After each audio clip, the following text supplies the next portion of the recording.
ये इसमें छोटा छोटा जो है ना, ये छोटा स्पर गेयर है, ये भी स्पर गेयर है, ठीक है। और ये स्ट्रेट पीपल है, ठीक है। ये आपकी बैरिंग हाउसिंग आगे 4 बोल्ट लगाए हुए हैं इस पर। हम इसके 1/2 इंच साइज़ के ये बोल्ट है, ठीक है। 4 बोल्ट है इनफ है। इस साइड इस प्लेट के अंदर मैंने थ्रेडिंग की है, ठीक है। देखें यहाँ पर ये थ्रेड एग्जैक्ट वो साइज़ है ना, वो ओवर आउट नहीं होने चाहिए मेरे। और ये गेयर्स को इसमें डाल के, और ये देखें ये की लगी हुई है, की शाफ्ट के साथ कनेक्ट करना है ना, तो की के थ्रू करेंगे ना, ऐसे तो नहीं कनेक्ट हो सकती। ये की लगी हुई है, दूसरी की इसके अंदर है। ये देखें ये की वे बना हुआ है ये, ठीक है। यहाँ पर ये की वे, ताकि ये स्लिप ना हो, ठीक है, स्लिपेज फैक्टर को मिनिमाइज़ करने के लिए। ये आगे इसके डिस्क लगा के आगे से बोल्ट लगा दिए ताकि।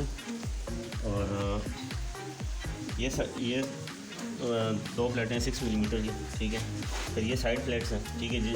इसने इनको सपोर्ट दिया हुआ, ये जो बीच वाले हैं 12 मिली के, ये आपके स्पेशल टाइप है, ठीक है। और इनको ये बोल्ट कर दिया, 4 बोल्ट है, ठीक है। इन पे लोड नहीं है, सारा लोड जो है ना इस प्लेट और इसके ऊपर है, ठीक है। ये इसने जस्ट सपोर्ट किया हुआ है, इसमें कोई टेंशन की बात नहीं है। बाकी आ जाए ये कटर्स के ऊपर, ठीक है। तो कटर को मैंने इनकी जो शार्प ये एंड पॉइंट इनको शार्प किया सही है। और इनका क्लियरेंस बिल्कुल एग्जैक्ट है, यानी कि वो क्लियरेंस उस तरह नहीं रखी कि कोई चीज़ जो है ना बीच में से वो ऐसी पास आउट हो जाए, ठीक है। ये देखें 12 मिलीमीटर की जो थिकनेस है ना, वो सेम है स्पेसर की और प्लेट्स की, ठीक है। ये चीज़ है। उसके बाद ये आपकी पुली आ गई, बी बेल्ट की पुली है, सही है।